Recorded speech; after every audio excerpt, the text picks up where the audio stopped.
Todo se derrumbó en una sola jornada, hasta que desenterró un misterio que transformaría el sino de todo el valle.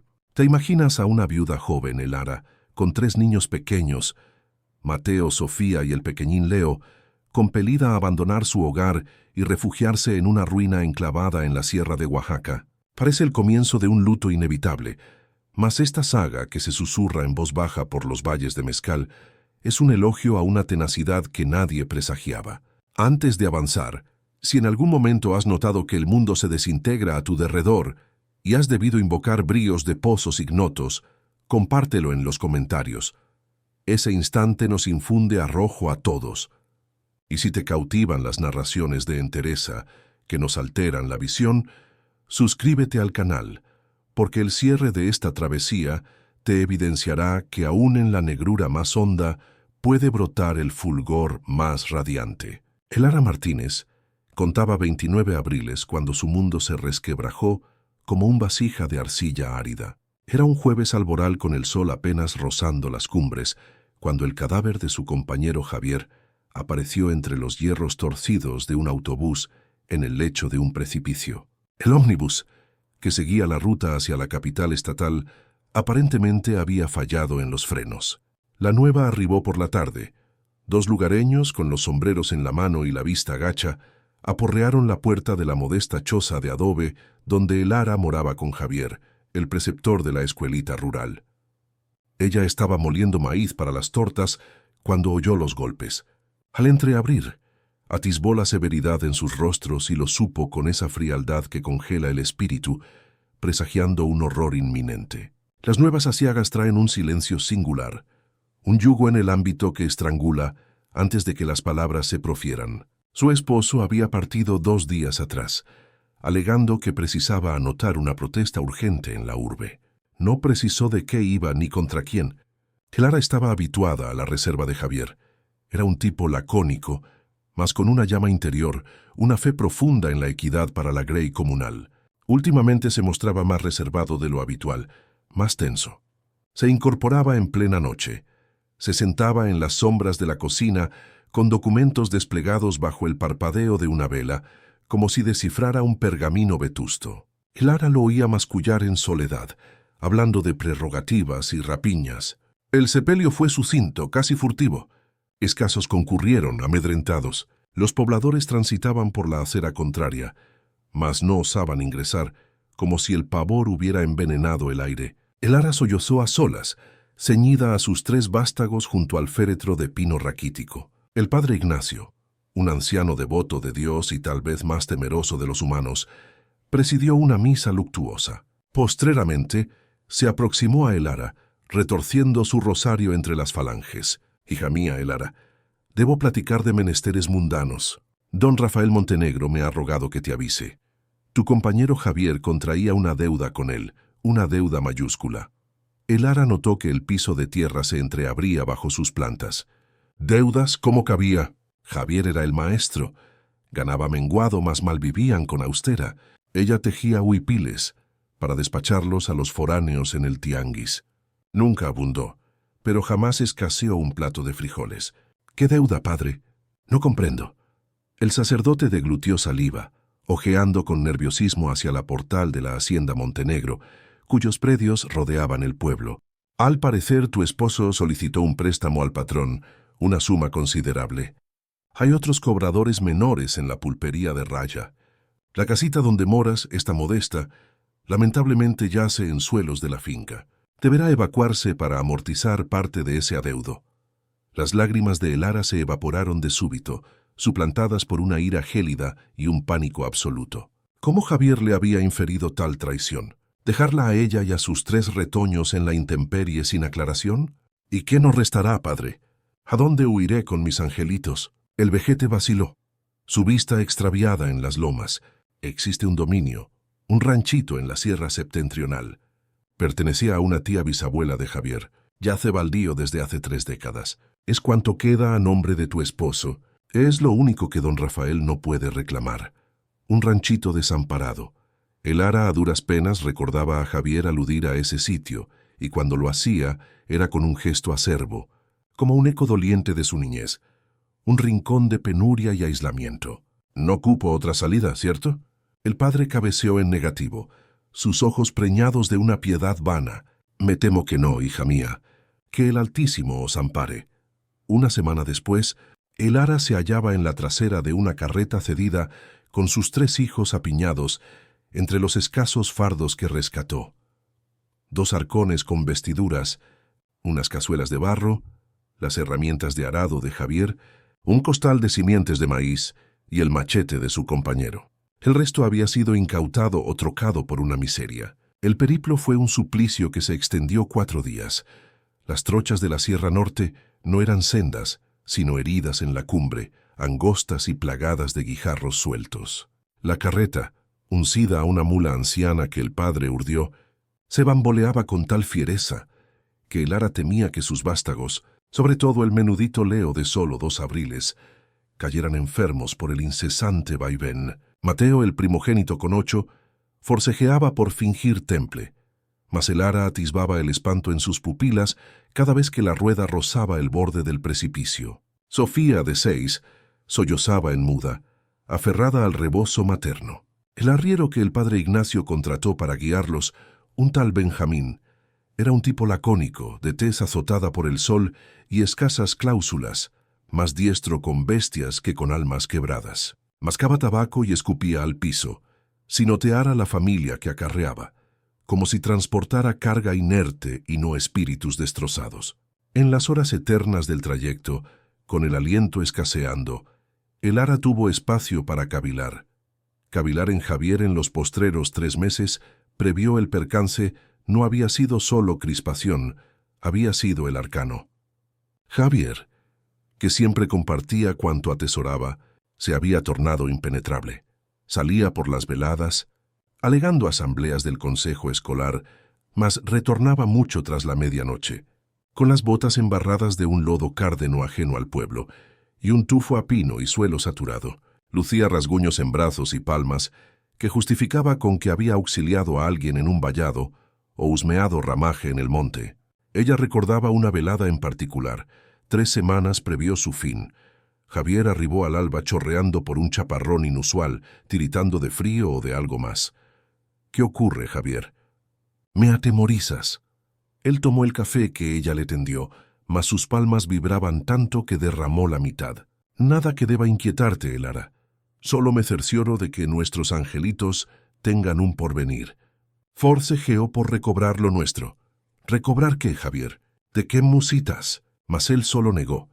Le rozó la frente con un ósculo y se tendió en la hamaca, donde quedó escrutando el techo de lámina hasta el despuntar. Fue su postrera plática genuina. La carreta al fin se detuvo al ocaso del 4.º día, en una meseta menuda velada entre dobleces de la montaña. La trocha culminaba en un claro devorado por la maleza. «Es aquí, doña Elara, el ranchito, la sombra», anunció Benjamín.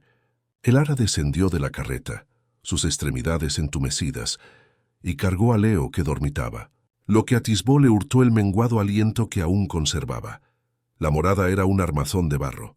El alero de tejas se había desplomado en el medio, fraguando un boquete por donde la naturaleza había reconquistado el recinto. Las tapias, fisuradas y derruidas, estaban envueltas en yedra y liquen reseco. Las vidrieras eran vanos inertes que evocaban órbitas exánimes. Era la estampa misma de la aridez. Un sitio donde la existencia había huido lustros atrás. En derredor de la casa, lo que otrora fue un corral, yacía asfixiado por ortigas y zarzales punzantes. Un cercado pétreo se había derrumbado. A la diestra, una estructura menuda, tal vez un granero o almacén, se hallaba en peor estado, casi mermada a un cúmulo de estuco y maderos corrompidos. Más al fondo, entre la fronda alta, Elara a duras penas discernió una capillita de piedra, apenas un arco en pie con una cruz férrea enmohecida, yacida a un lado. Esa estampa, en vez de alivio, le suscitó un temblor. Era un rincón desterrado por el Altísimo. Benjamín descargó los 2 arcones y los costales con una premura que delataba su afán por partir. Su faz, por lo común impávida, exhibía una inquietud patente. «¿Está segura de que desea pernoctar aquí, doña?» «Este sitio no es propicio. Nadie ha habitado desde la abuela de su compañero». Exhaló sola. No cupo otro refugio, Benjamín. ¿Es esto o el abismo? El arriero cabeceó con gravedad, desenganchó la bestia de la carreta y se aprestó a montar. Previó irse. Se volvió encasquetándose el sombrero por primera vez en el periplo. «Tenga tiento, doña Elara. La Grey de los Valles no asciende aquí. Murmuran que esta tierra está maldita, que la tía vetusta de su esposo urdía artes ajenas a Dios, y don Rafael Montenegro ha indagado mucho por estos predios últimamente». Y con esa admonición lúgubre, azuzó a su mula y se disipó por la vereda, dejando a Elara y a sus 3 retoños solos, con sus menguadas pertenencias, ante el cadáver de una morada, mientras la gélida umbra de la sierra empezaba a engullirlos. La primera velada fue un purgatorio glacial. Elara logró remolcar a sus hijos, y los fardos al único recinto que parecía ostentar 3 tapias y media en pie, probablemente la antigua cocina. Gracias al fogón que cubría el barro, empleó una viga caída para atrancar el vano que otrora fue una hoja. Mateo, tiritando, más forcejeando por ser valiente por su hermana, sostenía un velón mientras Elara tendía las mantas sobre el piso arenoso. Sofía no cesaba de sollozar quedo, y Leo carraspeaba por el helor punzante de la cumbre. Elara no concilió el sueño. Se sentó con la espalda contra la pared hendida, empuñando el machete de Javier, atenta a cada rumor. Los aullidos de coyotes que sonaban lacerantemente próximos, el siseo del vendaval a través de las ruinas como el lamento de un espectro, y los ecos de Benjamín sobre la tía hechicera, y los suelos endemoniados resonando en su cesera. Cada chasquido de un sarmiento, cada movimiento en la fronda la hacía erguir, presta a amparar a sus angelitos de cualquier acechanza, animal o ultraterrena. Cuando el primer fulgor cenizo del alba se filtró por el alero desplomado, Elara emergió del aposento. El aura era tan gélido que abrasaba sus pulmones, mas el panorama era abrumador. El ranchito era más vasto de lo aparente en la tiniebla. El suelo se extendía por una cañada menuda, y a lo lejos atisbaba hileras de agaves espadín silvestres ahogados por la fronda, mas aún viables. Y entonces lo avistó. En la zona baja del predio, semioculto por la vegetación, yacía un pozo menudo de piedra. Corrió hacia él temiendo hallarlo exangüe. Estaba colmado de cieno y follaje corrompido, mas bajo la mugre había líquido, estancado, mas líquido era una gracia. Significaba que no exhalaban de sed, que podían ablucionar, que podían sembrar el maíz que acarreaba. Por primera vez en semanas, una centella de esperanza terca y minúscula se encendió en su pecho. Las primeras semanas fueron una lid de alba a ocaso. Mientras Mateo velaba a Sofía y Leo en un cercado improvisado, Elara se consagró a la faena colosal de tornar habitable la ruina. Con sus propias palmas, transportó líquido del pozo. Urdió estuco y paja, e inició a resanar las fisuras de la cocina recurriendo a las artes que recordaba de su abuela. No era labor fina, era un apaño de perduración. Desbrozó el corral con el machete, hasta que sus palmas sangraron y logró remendar parte del alero de ese aposento con maderos rescatados y tejas quebradas. El menester físico era extenuante, más arduo que cuanto había obrado en su existencia. Cada bloque de barro que colocaba, cada tajo de machete contra la fronda, era un azote contra don Rafael Montenegro, contra la iniquidad, contra el pavor que amenazaba con paralizarla. El hastío corporal era un ungüento para su duelo anímico. Por las veladas caía junto a sus retoños en las mantas, demasiado fatigada para espectros, y concilio el reposo hondo de los exhaustos. Fue una tarde mientras ablucionaba la zona, tras la troje caída, forcejeando por despejar un retazo de suelo para los frijoles que su coa topó con algo sólido. Pensó que era una roca común en esa tierra, mas el eco fue apagado, no pétreo. Se postró de hinojos, apartando el terruño saturado y las raíces. Atisbó madera oscura, casi petrificada. Con mimo, empleando el machete como palanca, desenterró el objeto. Era un arca menuda, no mayor que un cajón de herramientas, reforzada con tiras férreas enmohecidas. Un cerrojo ancestral, casi deshecho por el orín, lo custodiaba. Elara lo remolcó con penuria hasta la cocina. Transcurrió casi una hora forcejeando por abrirlo. Al fin, con una losa lastrada y la punta de la coa, logró reventar las goznes corroídas. Dentro, envueltos en un lienzo engrasado que apestaba a saturación y eones, había varios paquetes de paño. Los abrió con palmas vibrantes. Eran monedas, monedas de plata, grandes y pesadas, patacones de una era ignota. No eran millares, mas bastaban para víveres por un año, tal vez 2. Su pulso tronaba tan fiero que temía que se le saliera del tórax. Mas bajo las monedas yacía algo más. Un librito de cuentas encuadernado en cuero rígido y seco, y un fajo de papeles mustios atados con un cordón de ixtle. El ara abrió el librito con palmas tiritantes, mientras Mateo la escrutaba en mutismo, atinando la gravedad del trance. La caligrafía era labrada, elegante mas apretada, trazada con una tinta que había virado a sepia. Las primeras foas eran arduas de desentrañar bajo el titilar de la vela. Eran anotaciones de la tía bisabuela de Javier, doña Inés, diario de Inés Ferreira, iniciaba año de 1898, la tía hechicera. Clara notó un temblor que no era por el helor de la cumbre. ¿Por qué Inés Ferreira habría sepultado esto? ¿Y qué más atesoraban esos papeles? Esa velada. Tras que los angelitos al fin conciliaran el sueño exhaustos, el ara se acomodó envuelta en su rebozo y se aplicó a leer. El librito no era un diario de pasiones, sino un registro meticuloso, mas no de hechicería, sino de agua. Doña Inés no era hechicera, era una artífice de la tierra, una sanadora que dominaba los caudales de la montaña. El librito detallaba los manantiales, los ojos de líquido, los riachuelos subterráneos que nutrían todo el valle. Mencionaba acueductos, servidumbres y pactos ancestrales entre las comunidades indígenas y los primeros potentados. Había alusiones constantes a la familia Montenegro, mas no como aliados. Las notas de Inés hablaban del mozo Montenegro, el abuelo de don Rafael, y sus afanes por desviar la savia del suelo. Narraba cómo había secado adrede las siembras de los caseríos inferiores al represar un venero ajeno. Mas lo que más azoró a el ara fueron las menciones reiteradas a un título primordial y a la herencia del líquido. Inés escribía en un habla a veces nítida y a veces críptica. Guardé el corazón del valle, donde solo la sed lo halla. El papel habla, mas la tierra clama. Una entrada concreta, fechada en 1915, en plena revuelta, capturó su atención. Los montenegros se creen dueños por la hazaña. Creen que el fuego borró su adeudo. Mas el papel arde, la tinta perdura. Lo que yace bajo la santa patrona de la sed velará hasta que uno de sangre justa regrese. Le di pistas a mi sobrino, mas es un varón débil, temeroso. Cuando arribare el momento, la tierra misma reclamará lo suyo. El ara relejó ese pasaje 5 veces. Pistas a mi sobrino, el padre de Javier, y aludía a algo sepultado bajo la santa patrona de la sed.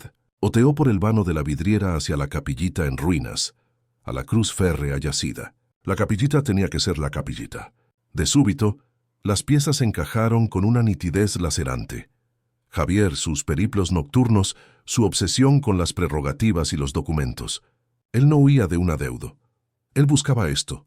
Buscaba la prueba de que don Rafael Montenegro era un rapiñero, que la opulencia de su linaje se fundaba en el hurto del líquido de toda la región. El préstamo era una falsedad, una celada para cegarlo y justificar el despojo de la postrera posesión de los Ferreira. Esta ruina, el único sitio que Montenegro no dominaba y que por algún móvil codiciaba. El ara notó náuseas. No estaba sola en una cumbre baldía, estaba en el núcleo de un arcano funesto. Apagó el velón de golpe y se acurrucó junto a sus retoños, el librito de cuentas ceñido al pecho. Lo que no avistó fue que en la cresta del cerro contrario, un varón a lomo de caballo, envuelto en un zarape oscuro, había escrutado esa lucecita en la morada abandonada por casi 1 hora. El tipo azuzó a su cabalgadura y se disipó en la umbra. Al alba siguiente, el ara se desperezó, previó que el sol rozara la sierra, con una resolución gélida que había suplantado al pavor. Su afán ya no era solo perdurar, era desentrañar y tal vez vindicar. Le encomendó a Mateo, su primogénito, la faena más grave de su breve existencia. Vela a tus hermanos, no salgan de este aposento por nada del orbe. Atranca la hoja con esa viga y no la franquees a nadie, ni aun a mí hasta que oigas mi voz 3 veces. El niño cabeceó, sus pupilas cárdenas preñadas de una gravedad impropia de su edad. El ara asió el machete y la coa, y con el librito de doña Inés velado bajo su rebozo, transitó a través de la fronda saturada de rocío hacia la capillita en ruinas. La obra era apenas un esqueleto. Las tapias de piedra de cauce, unidas con una pasta ancestral, se mantenían enhiestas, mas el alero había desaparecido lustros atrás. La hoja de madera lastrada se había corrompido y derrumbado hacia adentro, obstruyendo en parte la entrada. El ara hubo de emplear la coa para reventar y apartar los restos de madera roída y poder ingresar.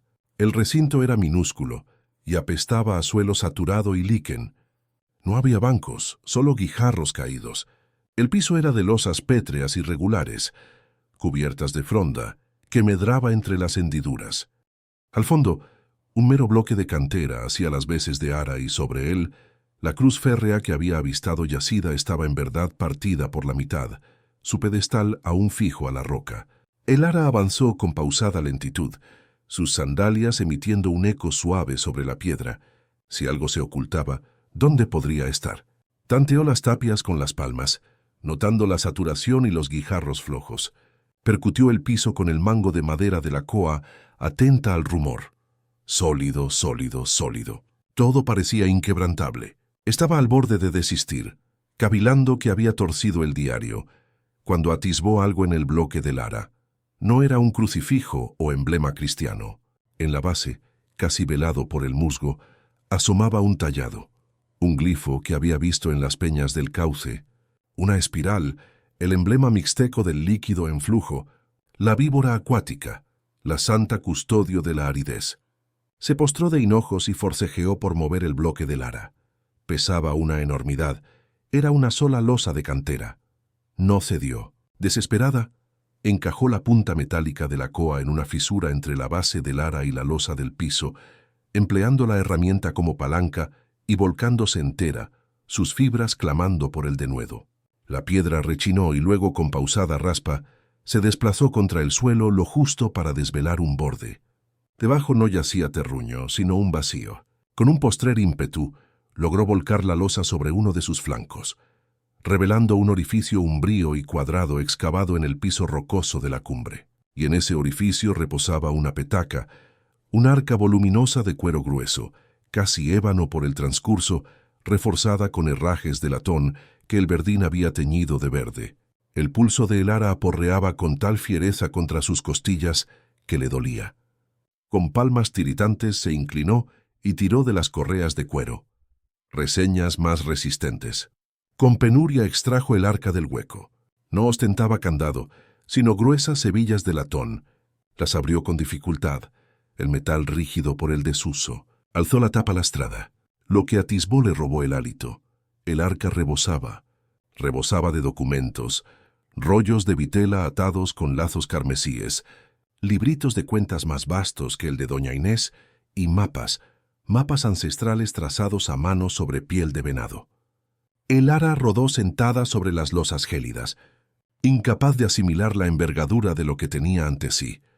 Aquello no era un caudal en oro. Era algo más funesto. Era el poder de arruinar al linaje más temido de la comarca. Podía asir esos papeles, descender al caserío y ¿qué? Entregarlos a la autoridad, al alcalde que comía en la mesa de don Rafael, al juez de la región que era su pariente segundo. Atinó que esos documentos no eran redención, eran veredicto de fin. Con palmas que no cesaban de vibrar, el ara recogió uno de los rollos de piel de venado, lo desplegó sobre el piso pétreo. Era un mapa pormenorizado de la sierra, mas no señalaba caseríos ni trochas, sino venas. Eran los riachuelos subterráneos, los manantiales, los ojos de líquido. Avistó su ranchito, la sombra, y de él brotaba una línea azul gruesa que descendía al valle. Estaba rotulada como el corazón del valle, y luego vio las marcas en tinta roja, un dique, un desvío, un conducto oculto que guiaba esa línea azul derechamente a los predios de la hacienda Montenegro. Doña Inés lo había consignado todo. El hurto del líquido que había transmutado el valle ubérrimo en un yermo y había erigido a los montenegros dueños de la existencia y la nada de la Grey. Entonces halló el documento cardinal. No era vitela, Era un papel denso, casi cartón, con un sello de cera carmesí quebrado más visible, el título primordial de la comunidad.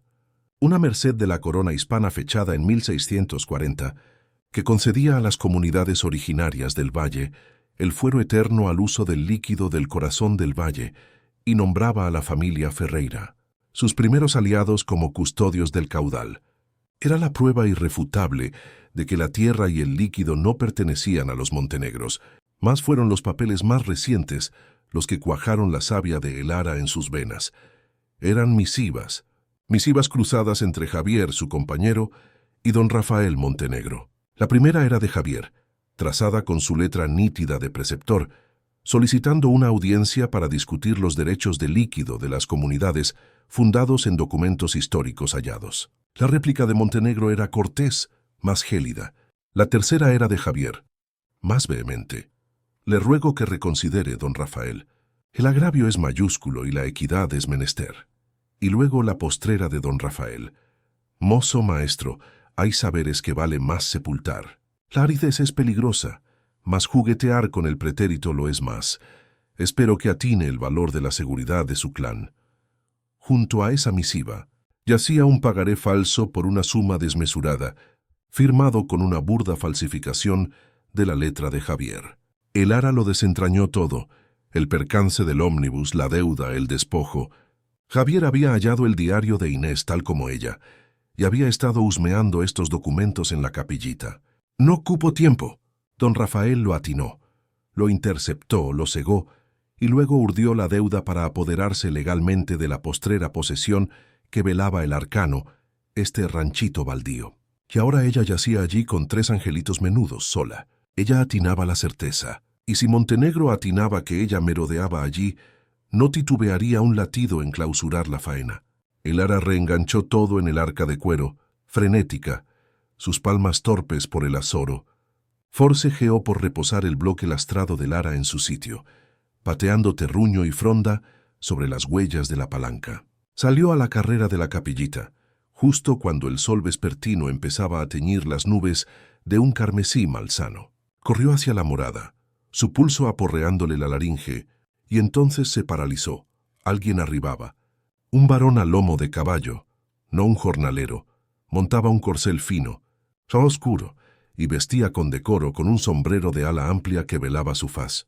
El tipo detuvo su cabalgadura ante la ruina, escrutando el humo que manaba del apaño de fogón que Elara había urdido. El varón apeó con una soltura que hablaba de usanza y mando.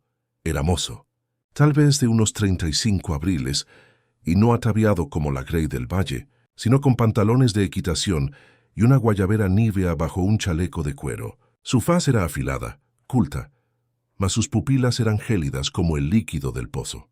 «Buenas tardes. ¿Es usted doña Elara Martínez?» Su timbre era suave, erudito. «Sí, lo soy». «¿Quién indaga?» Elara se enjugó el sudor y la arena en el mandil, colocándose instintivamente entre el varón y la entrada a la cocina, donde velaban sus retoños. El tipo se quitó el sombrero con una genuflexión cortés. «Me llamo Román Vélez, soy ingeniero. Soy el nuevo supervisor de la Comisión de Aguas del Valle de Oaxaca. Reviso los anales de propiedad y los fueros de líquido en toda la cumbre. Y debo confesar, me asombró saber que alguien se había instalado en la sombra tras tantos lustros, sobre todo una doña sola con prole». Elara escudriñó al varón. Su visita no cuadraba. La Comisión de Aguas jamás se había inquietado por la Grey de la Sierra. Como atisba ingeniero, solo forcejeo por asear un tanto. No cupo otro refugio. El ingeniero Vélez cabeceó sus pupilas barriendo la ruina con una ojeada rauda y tasadora. «Comprendo, eras difíciles. Si precisa auxilio, no titubee en contactar a las autoridades en el valle, aunque perdone mi intromisión, doña Martínez. Mas usted debe atinar que esta posesión ostenta una historia controvertida. La antigua dueña, Inés Ferreira, era una figura enredada. Se murmuraba que atesoraba sus propias ideas sobre cómo repartir el líquido, ideas que no siempre concordaban con la ley. Elara notó el librito de Inés velado bajo su rebozo como una brasa abrazándola contra la piel. Mi compañero jamás aludió a ella. Solo sé que era su tía bisabuela y que exhaló hace eones. No atinó nada de sus menesteres. El ingeniero Vélez sonrió, una mueca delgada que no tocó sus pupilas. Ya veo. Bueno, es solo que a veces en estos predios ancestrales la Grey halla cosas, papeles vetustos, mapas, títulos ya inválidos. Si usted topare algo así, cualquier documento ligado al líquido o los linderos, sería su deber cívico entregármelo de inmediato. Esos papeles solo suscitan pendencias y confunden a los jornaleros. El ara forzó una sonrisa, aunque notaba las rodillas flaqueantes. Ingeniero, si hallare algo más que guijarros y escorpiones, se lo haré saber. Mas hasta ahora lo único que he topado es faena y penuria. El ingeniero Vélez la escrutó con fijeza por un lapso largo, como si midiera sus cláusulas. Excelente.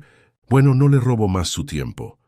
Solo quería presentarme y desearle suerte. Estaré en la región supervisando el nuevo proyecto del dique para don Rafael Montenegro. Que tenga buena tarde. Montó su caballo con destreza y se giró para partir, mas justo previó que la vereda lo velara.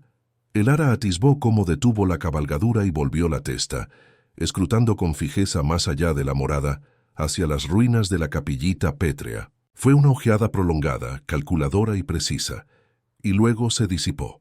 El ara corrió adentro y atrancó la viga. Se recostó contra la tapia, su pulso aporreándole con furia. No había sido una visita de amabilidad. Él atinaba o recelaba.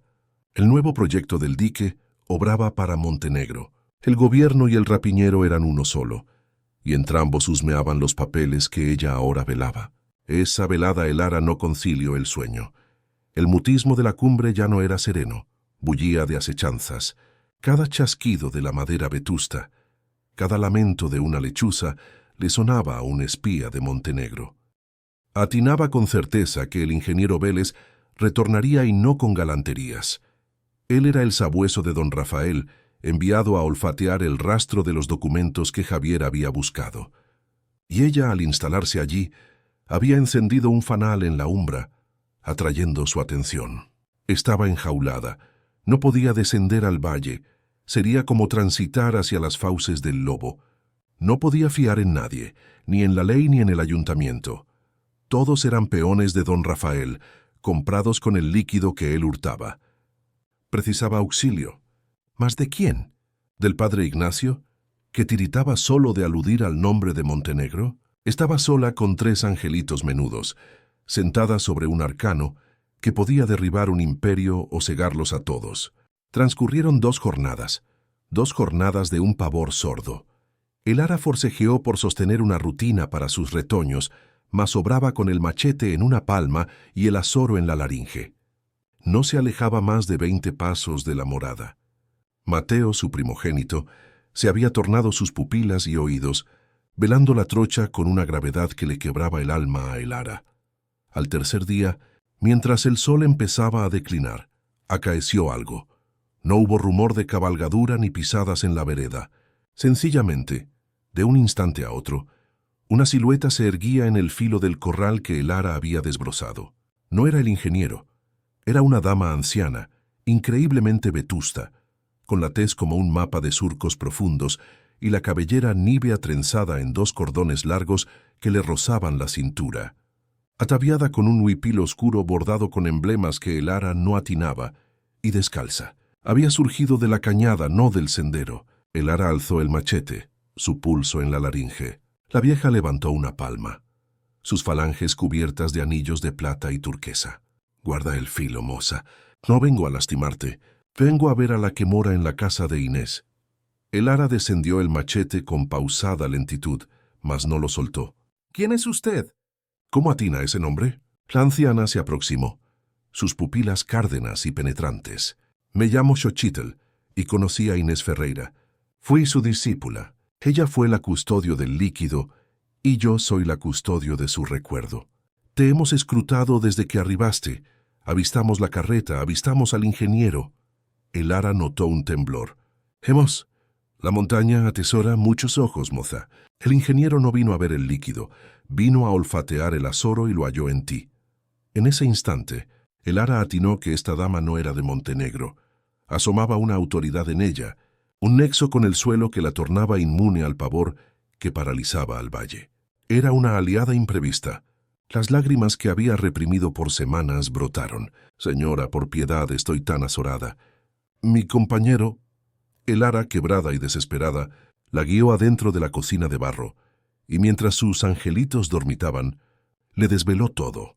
Le narró del diario, de la capillita, del arca de cuero y los documentos. Le narró de la misiva de Montenegro y del percance de Javier. Doña Xochitl escuchó en mutismo, su faz impávida, cabeceando con pausada lentitud mientras partía unas hierbas secas que extrajo de su zurrón.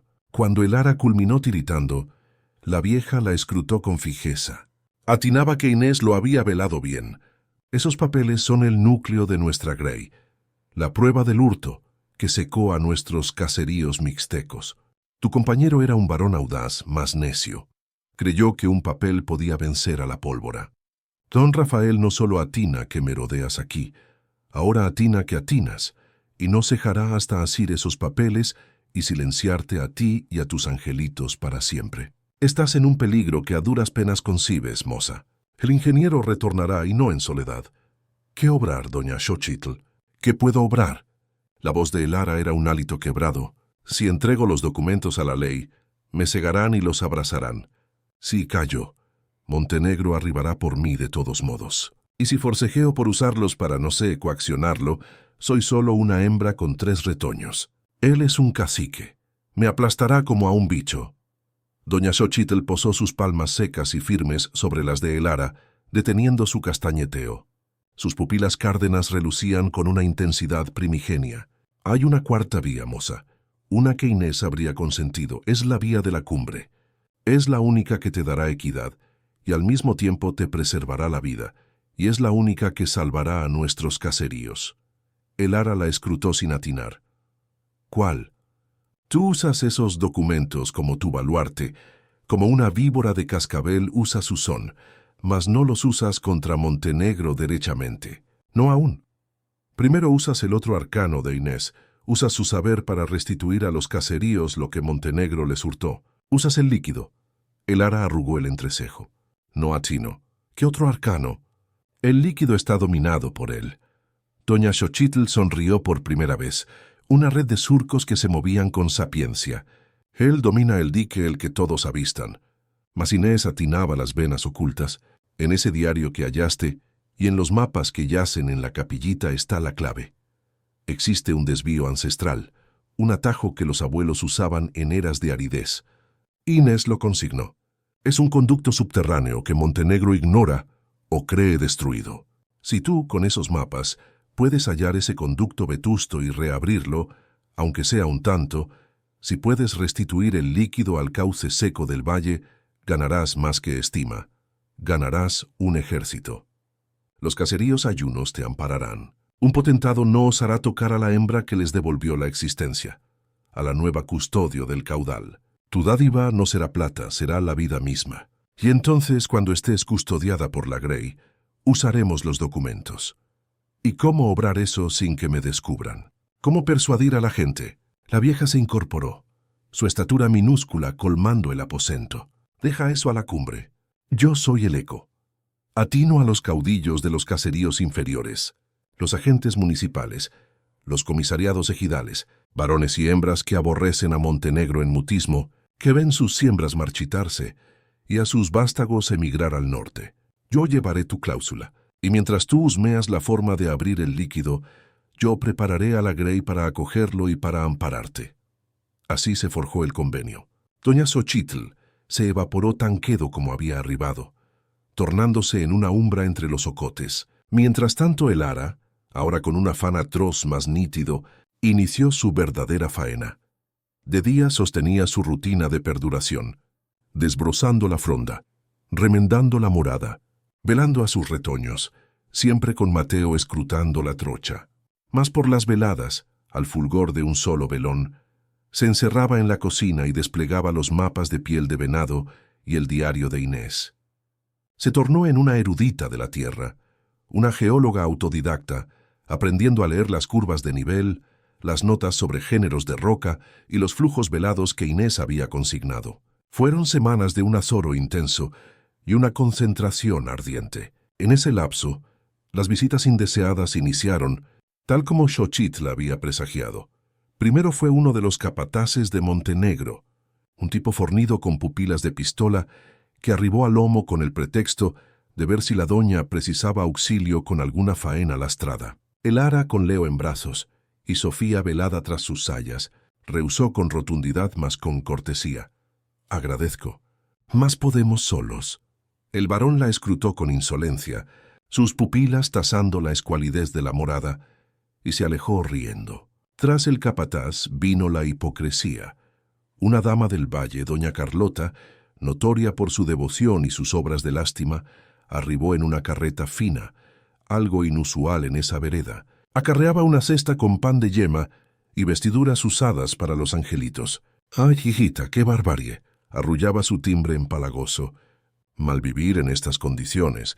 Don Rafael Montenegro está tan inquieto por ustedes». Me remitió en persona a ver en qué podemos infundir un tanto de consuelo cristiano. Mas sus pupilas, menudas y raudas, no eran piadosas, eran tasadoras. Barrieron la penuria de la cocina, la ropa remendada de el Ara, las facciones pálidas de los retoños. Sus interrogantes eran suaves, mas afiladas como navajas. «¿Y cómo te las arreglas con el líquido, pobrecita? ¿El pozo te rinde?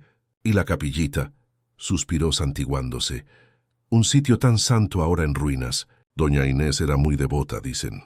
¿No has hallado, no sé, algún cáliz ancestral, unos papeles de la iglesia? A veces dejan bienes de valor entre las peñas». El Ara notó el veneno bajo la miel. Agradeció el pan, mas su timbre fue firme. «No, doña Carlota, la capillita bull de nidos de víboras y escorpiones. No osaría ingresar y mis angelitos tienen vedado aproximarse. Lo único que yace allí es acechanza». La sonrisa de doña Carlota se tensó por un latido. Dejó la cesta y se alejó. Su lástima cumplida, su misión frustrada. Mas la visita más atroz acaeció 2 veladas después. Fue un mutismo lo que desperezó a el Ara. Mateo la sacudía, sus pupilas desmesuradas en la umbra. «Mami», le musitó, «hay varones». Entonces ella los oyó.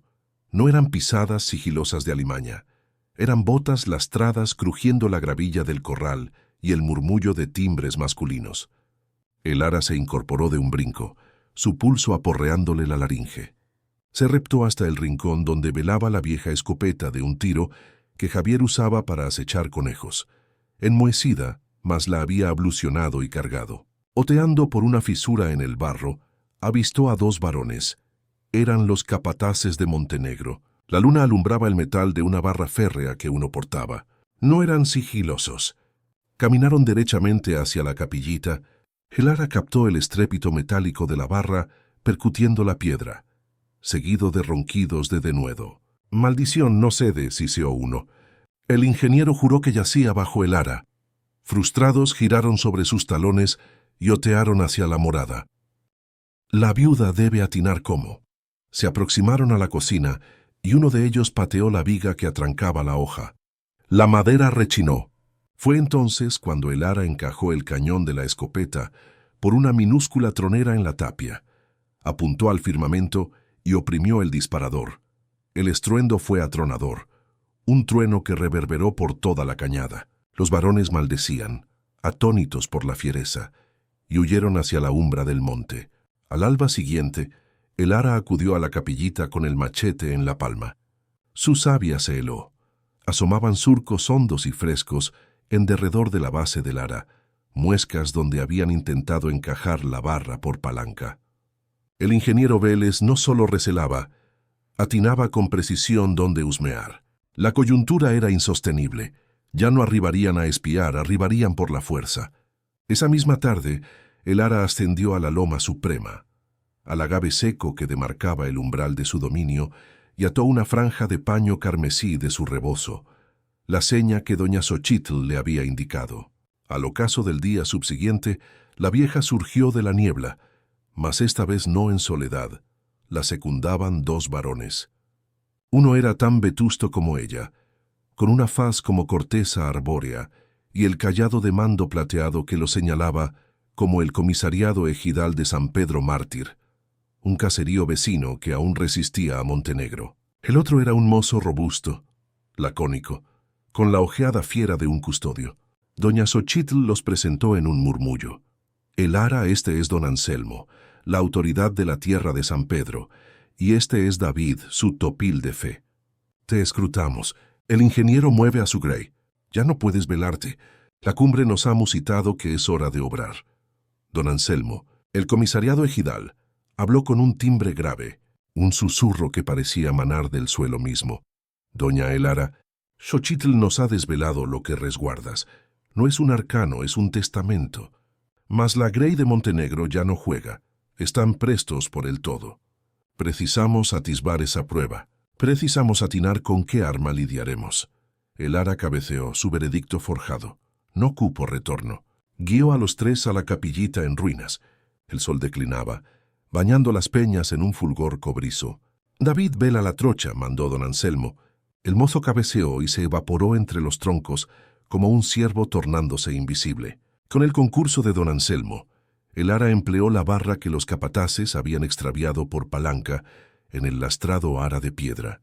El bloque rechinó y se desplazó con un lamento. Debajo el vacío umbrío y el arca de cuero. Lo extrajeron con penuria. De vuelta en la cocina, con sus retoños escrutando atónitos y mudos desde un rincón, el ara desplegó los documentos sobre la mesa tosca de madera. Desenrolló el título primordial de 1640. Don Anselmo y doña Xochitl se inclinaron por él. El anciano comisariado rozó con sus falanges callosas el sello de cera y la caligrafía vetusta. Sus pupilas se preñaron de una emoción reverente. «Dios misericordioso», musitó, «es veraz lo que narraban los abuelos, el título primordial, la cédula real». La escrutó a el ara con una gravedad que la traspasó. «Doña, esto es dinamita pura». Con ello no solo probamos el hurto del líquido, probamos que todo el valle pertenece a las comunidades. La finca de Montenegro se edifica sobre suelo hurtado, con líquido hurtado. Esto puede arruinarlo, mas su faz se ensombreció. Es 1000 veces más funesto de lo presagiado. Si Montenegro atine que esto existe, no remite a 2 varones, remite un ejército. Abrazará el ranchito con ustedes dentro. Lo atino, dijo el ara, su timbre rotundo. Por eso los invoqué y por eso hallé esto. Desplegó uno de los mapas de piel de venado. El diario de Inés alude a un desvío, Xochitl. Aquí yace el conducto de la víbora. Es un túnel ancestral tallado en la roca que capta el líquido del corazón del valle, previó que arribé al dique cardinal de Montenegro. Yace obstruido por un desplome por 80 abriles. Don Anselmo la escrutó, sus pupilas agudas. «¿Y tú propones?» «Yo propongo que lo reabriamos». Sostuvo un silencio espeso. Fue doña Xochitl quien profirió su timbre como un siseo. «Es el designio de la cumbre. Es la única vía». Don Anselmo cabeceó con pausada lentitud. «De acuerdo. Este es el designio. Yo me apoderaré de los documentos cardinales esta misma velada. El título primordial, las misivas, los mapas mayores. Atesoro nexos en la diócesis de Oaxaca, grey que aborrece a Montenegro, y obra con los defensores de prerrogativas indígenas. Ellos velarán esto en una cámara que ni él atina. Son intocables. Tú, el ara, te quedarás con el diario de Inés y una réplica del mapa del conducto. ¿Y Montenegro, cuando atine?», interrogó el ara. «No se lo desvelaremos», dijo don Anselmo. «Se lo evidenciaré. David se quedará aquí. Él te amparará a ti y a tus retoños. Él es un varón de la cumbre. Atina cada gruta, cada trocha. Mientras él more aquí, estarán a salvo. Tu menester, el ara, con el concurso de David, es depurar ese desplome y reabrir el conducto. Será una faena dura de jornadas». «¿Y entonces?», interrogó ella. «Entonces», dijo Xochitl, «cuando el líquido inicie por fluir por el cauce seco de San Pedro, yo estaré allí y levantaré a los caseríos.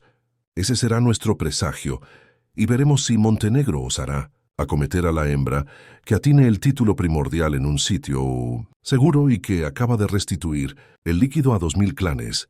Y así se selló el convenio. Esa misma velada, bajo una luna apenas visible, don Anselmo envolvió los preciados documentos en gruesos huipiles y los cargó en un zurrón de ixtle, evaporándose en la sierra como un espectro. David, el mozo topil, se quedó. No profirió mucho.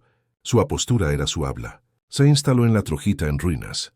desde donde podía escudriñar la morada y las dos trochas que conducían al ranchito. Su apostura callada fue un ungüento para el azoro de Elara.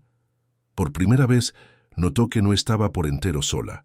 Al día subsiguiente, inició la faena más funesta. El mapa de Inés señalaba que la boca del conducto de la víbora yacía a medio kilómetro de la morada, en el fondo de una cañada angosta y asfixiada por la fronda. David y Elara arribaron al alba, dejando a Mateo a cargo con indicaciones estrictas de velarse si oía algo. Hallaron el sitio, una tapia de roca velada por musgo y raíces. Parecía inquebrantable, mas el mapa de Inés era preciso. Tras un manto de enredaderas asomaba una grieta, y tras la grieta un túnel bajo, apenas lo bastante alto para que un varón reptara. Colmado de terruño y guijarros el desplome. En los 4 días subsiguientes, obraron como topos. David, con su fuerza inexorable, reventaba las peñas mayores con una barra. Clara, más minuda y ágil, se zambullía en el túnel y extraía el terruño y los guijarros menudos en un canasto. Obraban en mutismo, solo con el eco de la barra contra la roca y su propio resuello agitado. Era una faena brutal, extenuante, que les dejaba las palmas sangrantes y las fibras tiritando. David le enseñó a Elara a oír la cumbre, a discernir el rumor del vendaval del de una cabalgadura remota. 2 veces él alzó la palma, y entrambos se paralizaron, ocultos en la fronda, mientras los capataces de Montenegro transitaban por la cresta del cerro husmeándolos. Mientras tanto, en los valles inferiores, en San Pedro Mártir y San Dionisio, doña Xochitl obraba su propia faena. Transitaba de morada en morada, platicando con las hembras en el fogón, con los varones en la milpa. No aludía a Elara ni a documentos, musitaba en el habla del mito. El núcleo del valle haya sido dormido, susurraba. La custodio de la casa de Inés ha resurgido. La cumbre despierta. El líquido recuerda su sendero. Estad prestos. Otea del cauce seco. Un murmullo de esperanza más vehemente que cualquier ejército inició por recorrer los caseríos ayunos. La Grey empezó a escudriñar el cauce arenoso del río, no con resignación, sino con un presagio que no habían notado en generaciones. En el 4.º día de faena, cuando Elara atinaba que sus brazos no atinaban por un aguijarro más, la barra de David topó con algo y el eco mutó. No fue el golpe apagado de la roca, sino un clac hueco. «Apártate», mandó él. Con un denuedo colosal, apoyó la barra y forcejeó por palanca. Una losa colosal de piedra, que había sido la clave del desplome, se desplazó y entonces lo oyeron, primero un goteo, luego un murmullo y al cabo el eco glorioso del líquido fluyendo en la umbra, hallando el conducto que había yacido seco por 80 abriles. El líquido, eximido del núcleo del valle, se precipitaba ahora hacia el cauce seco de San Pedro. Habían reabierto la vena. Elara se recostó contra la tapia de la cañada sollozando en mutismo.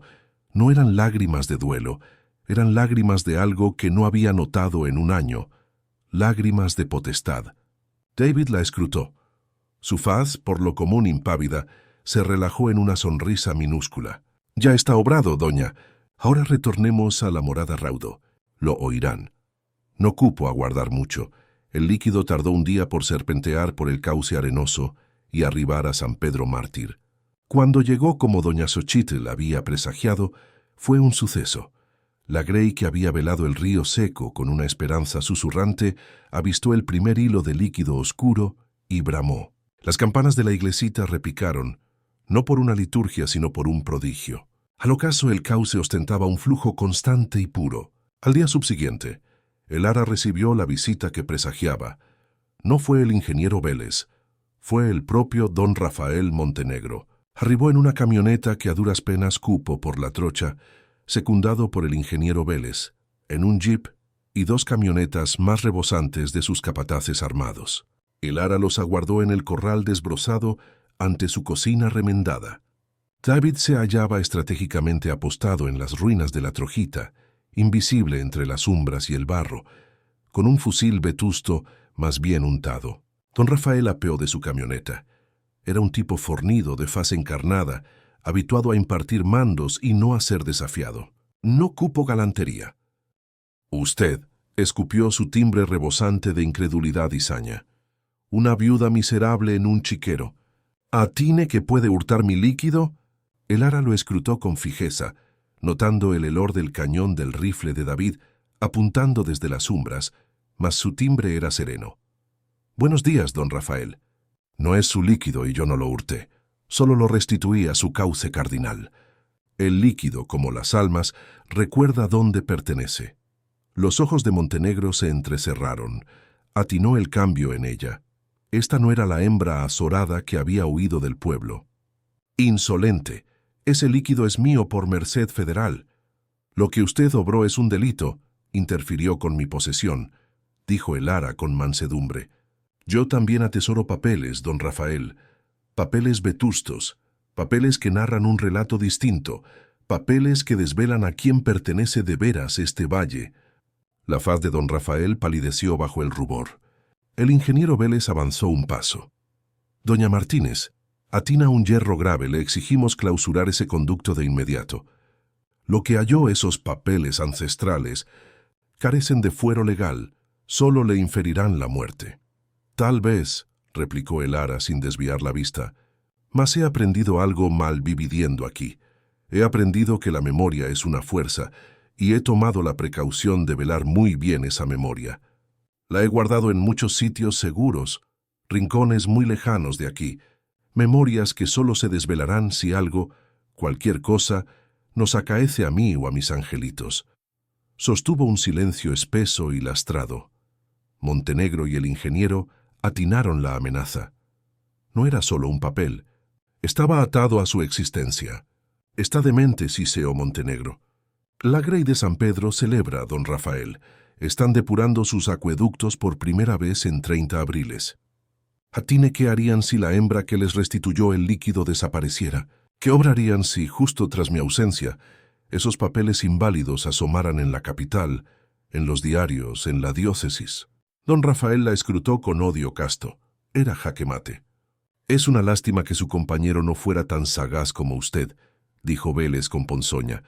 Mi compañero era un varón cabal que atinaba en la equidad, respondió el ara. Yo solo atino en mis retoños. Ya atiné que la información es como el líquido.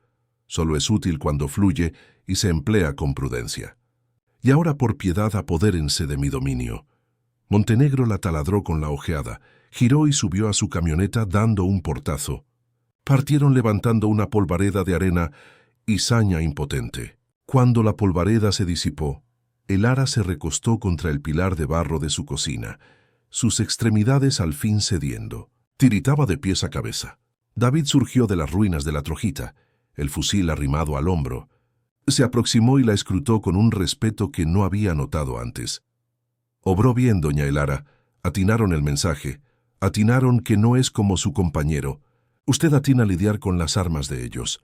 Estaba azorada, musitó ella.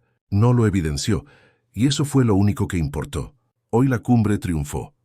En las semanas subsiguientes, la existencia de Elara mutó de un modo que jamás presagiara. David moró en el ranchito por un mes entero. Su apostura constante fue un presagio diáfano para quien osara ascender por la trocha. La custodia del líquido no estaba sola. Mas la auténtica protección de Elara no manó de un arma, sino del valle. Unos días tras la visita de Montenegro, una procesión inició por subir la sierra. No eran capataces, era la Grey de San Pedro Mártir. Decenas de varones, hembras y angelitos. Arribaron en mutismo, con sombreros en la palma, y se detuvieron en su corral. Don Anselmo y doña Xochitl encabezaban. La Grey acarreaba dádivas, no oro, sino maíz, frijoles, aves, un cabrito mozo, plántulas de hortalizas. Acarreaban herramientas, tejas, maderos y sobre todo sus palmas. Doña Elara, dijo don Anselmo, su timbre resonando en el corral, usted nos ha restituido la existencia. Ahora nosotros la secundaremos por edificar la suya. Y así, lo que a Elara le habría costado una década de faena, la comunidad lo obró en una semana, los varones obrando en tequio. La ayuda comunal sagrada. Reedificaron las tapias caídas de la morada, remendaron el alero por entero, reconstruyeron la trojita y el cercado. Las hembras depuraron el predio cantando, mientras sembraban una gran huerta. El ranchito La Sombra dejó de ser una ruina y se transmutó en un lar vibrante. El Ara desentrañó que atesoraba un don innato para la tierra, guiada por el diario de doña Inés. Con el líquido ahora fluyendo próximo, el ranchito baldío se tornó ubérrimo. Los agaves silvestres fueron velados. El maíz medró alto y robusto. Inició por criar sus aves y cabritos. En la feria semanal de San Pedro se le dispensó un sitio de honra. Ya no era la viuda menesterosa, era doña Elara, la custodia. Su fama como hembra cabal y sabia medró, mas ella jamás olvidó la lección. Una vez al mes, descendía al valle por reunirse en arcano con don Anselmo y doña Xochitl. Ellos la mantenían al tanto. Los documentos cardinales yacían a salvo en la capital, en palmas de defensores de prerrogativas humanos. Montenegro guardaba quietud. Asomaba un entendimiento tácito. Mientras el Ara no desvelara los papeles, él no interferiría con el líquido de San Pedro. Era una paz tensa, una tregua fundada en la amenaza mutua, mas era paz. 6 meses tras su arribada a la ruina, el Ara se hallaba en su corral desgranando maíz con Sofía, mientras Mateo atinaba de David por poner lazos para conejos. Doña Xochitl surgió en la trocha, esta vez secundada por un mozo que el Ara no atinaba. «Hija, te presento a Miguel. Es el nuevo preceptor de la escuelita de San Pedro. El anterior emigró al norte por la aridez. El mozo maestro era tímido, más con pupilas relucientes. Doña Elara, es un honor. He oído cuánto ha obrado. La comunidad recobra esperanza». El Ara le tendió un atole caliente y se acomodaron en la banca novedosa de madera fuera de la morada, mientras el sol empezaba a templar la sierra. Platicaron por horas. Miguel, el mozo maestro, le narró cómo la arribada del líquido había transmutado el ánimo de la Grey. «No es solo el maíz, doña Elara», dijo, sus pupilas serias. «Es la dignidad. La Grey recobra fe en que un porvenir es viable aquí en su suelo». Mas luego su faz se ensombreció. Sin embargo, el agravio de tantos lustros es hondo. Hay clanes rotos. En mi escuelita atino angelitos que no nutren bien. Hay una hembra en el caserío, Amalia. Su compañero fue uno de los que perecieron en el percance del ómnibus con el suyo. Quedó con 4 retoños menudos. Nadie le dispense faena. Don Rafael la expulsó de los predios que arrendaba. Ya hay vejetes como los abuelos de mi alumno David, que ya no atesoran clan que los vele. Sus vástagos emigraron al norte y no retornaron. El Ara escuchó en mutismo, cada cláusula resonando con su propio lastre, su propia arribada desesperada. Oteó su huerta ahora verde y fecunda, sus cercados rebosantes. El líquido fluía, atesoraba más de lo menester, gracias al denuedo de todos. Notó un movimiento nítido y vehemente en su fuero. No era solo empatía, era designio, era la continuación del menester de Inés, la custodia. «Maestro Miguel», dijo, su timbre sereno más seguro, «me gustaría secundar, mas infundirles víveres hoy no resolverá su mañanas. Esta tierra», percutió el piso, «es ubérrima». El diario de doña Inés no solo musita de líquido, musita de cómo cultivar en armonía con la cumbre, de plantas curativas, de cómo perdurar en eras de aridez. ¿Qué tal si obramos algo más? ¿Qué tal si este ranchito, La Sombra, se torna en un sitio de saber? Miguel la escrutó sin atinar del todo. «Amalia, la viuda, dígale que arribé. No le infundiré lástima. Le infundiré faena. Le dispensaré un salario cabal por secundarme aquí. Mas más que eso, le enseñaré a sembrar, a criar sus bestias, a emplear el saber de Inés. Y las hortalizas que medremos las usaremos por nutrir a los vejetes del caserío, no como dádiva, sino como fruto de la escuelita.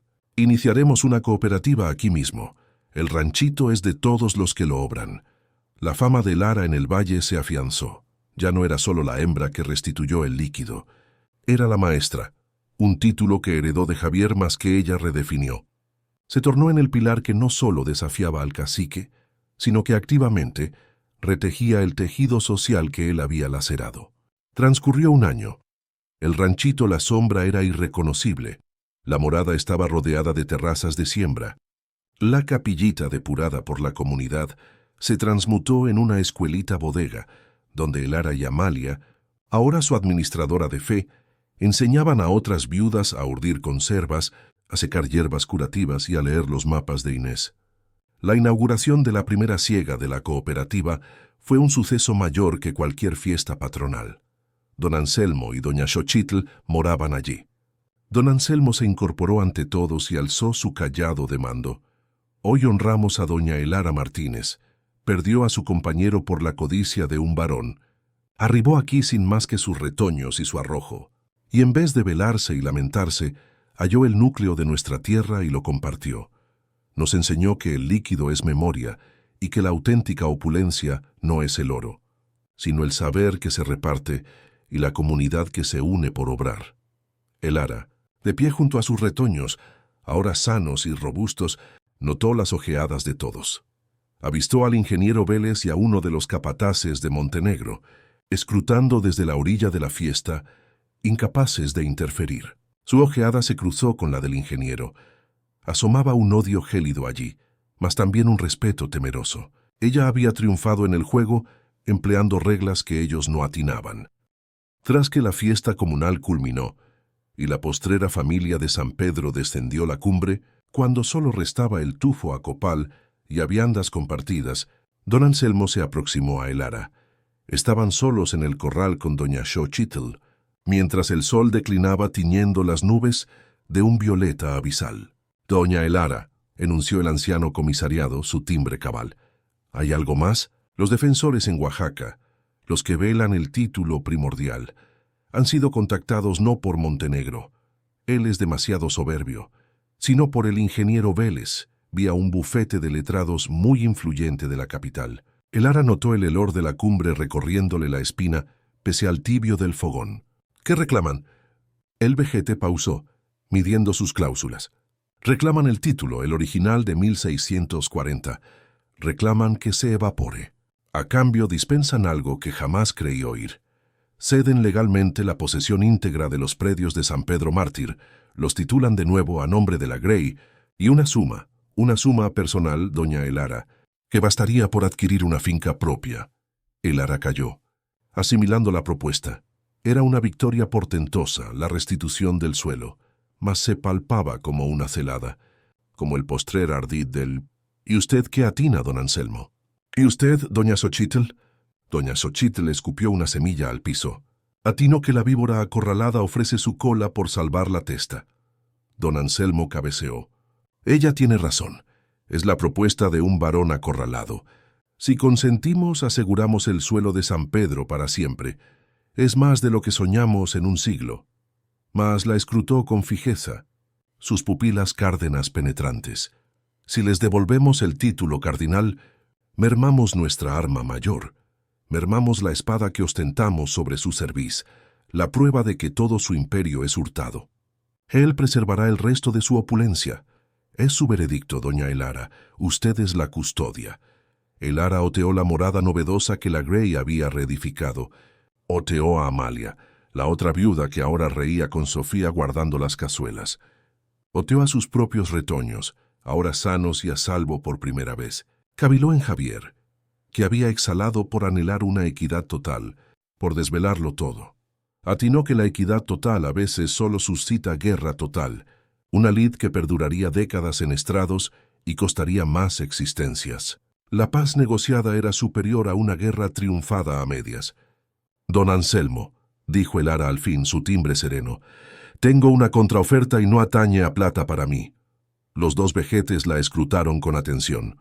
«Díganles a esos letrados de la capital lo subsiguiente. Consentimos, mas el precio es mucho más elevado. Primero, no solo cede los predios de San Pedro Mártir, también cede los predios comunales de San Dionisio, también secos por su hierro. Segundo, edifica y pertrecha con su propio caudal la clínica del Valle que el gobierno nos ha negado por 20 abriles. Y tercero, esa suma personal que me dispensan. Yo no anhelo un solo real de ese caudal manchado». Los ojos de don Anselmo se desorbitaron. «Ese caudal», prosiguió Elara, «se guardará íntegramente en un peculio comunal para el suelo y el líquido, administrado por la Grey por financiar esta cooperativa en la sombra y por infundir capital semilla a todas las hembras que anhelen iniciar su propia huerta. Quiero el suelo, la salud y la opulencia. Ese es el precio de la paz y del título. Don Anselmo la escrutó y por primera vez el ara notó lágrimas en las pupilas del viejo caudillo.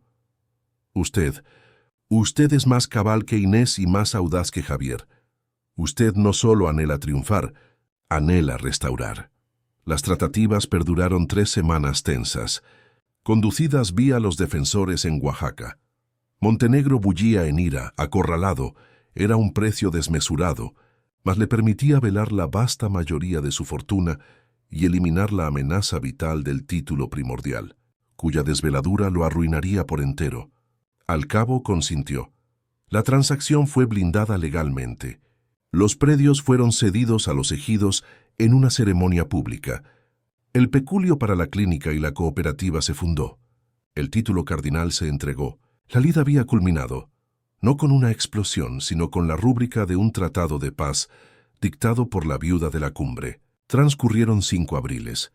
El ranchito La Sombra era ahora el núcleo palpitante del valle.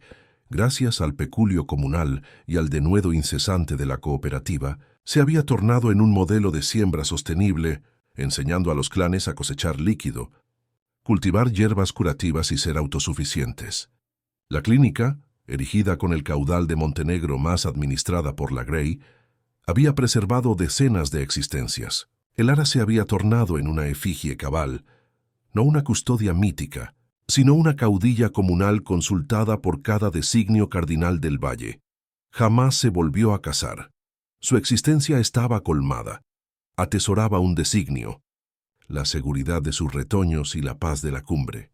Una tarde veraniega, el ara se acomodaba en la baranda, ahora ceñida de bugambilias, enseñándole a Sofía a bordar con los emblemas acuáticos de Inés, cuando el maestro Miguel ascendió por la trocha, no en soledad. Doña Elara dijo, su timbre siempre cabal. Perdón por la intromisión, mas hay alguien que precisa su saber. Tras él arribaba una hembra moza de no más de 20 abriles. Estaba demacrada, con los ojos hinchados de llanto y ceñida a la palma de un angelito menudo.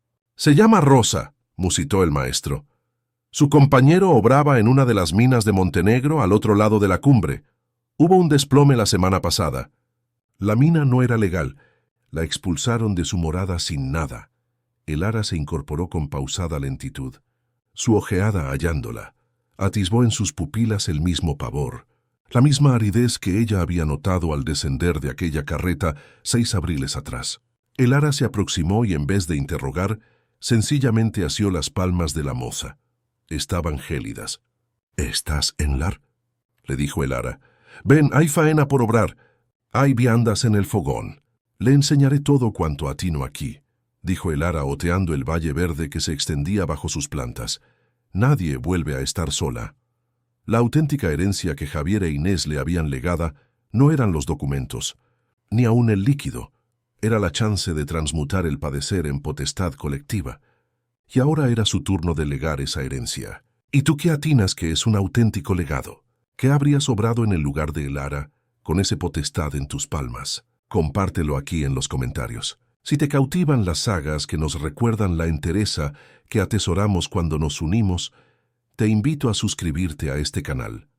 Un ámbito para compartir esta tenacidad. Cuéntanos tu propia saga. ¿Qué notaste con la Odisea de el ara? Porque al cabo la equidad cabal que el ara halló no yacía en los papeles de un monarca hispano, sino en la dignidad de una comunidad que atinó a repartir su líquido, su pan y su arrojo, cerciorándose de que nadie más encarara la umbra en desamparo. Gracias por sumarte.